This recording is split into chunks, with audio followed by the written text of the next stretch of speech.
फोनाचे ते फोन येणंसुद्धा बंद झालं. आम्ही फोन करतो तो उचलत पण नाही. मग नंतर ते फोनच त्याने बदलून टाकले, नंबरच बदलले. व त्याचे एक मित्र आहे श्रीकांतकडे त्यांचा नंबर आहे.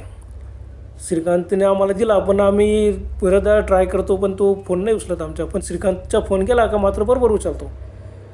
झालं काय करणार आता. अनिल बोनाडला एवढ्या रात्री हे सर्व सांगताय, त्यांना बिचारे दुःख रडतायत आणि दुःख व्यक्त करताय आणि आपण उठून कसं काय लगेच घरी निघून जायचं.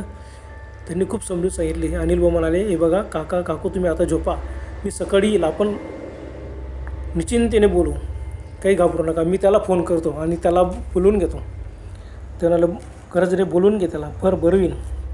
आणि बघ त्याला फोन करून सांग रे, आम्ही तुझीच वाट पाहतो रे, एकदा तरी भेटायला ये. तुझे पैसे आम्हाला नको, काहीच नको. सुनबाई 2 नातवंड आहे म्हणे त्याला, एक मुलगा आणि एक मुलगी. श्रीकांत सांगत होता.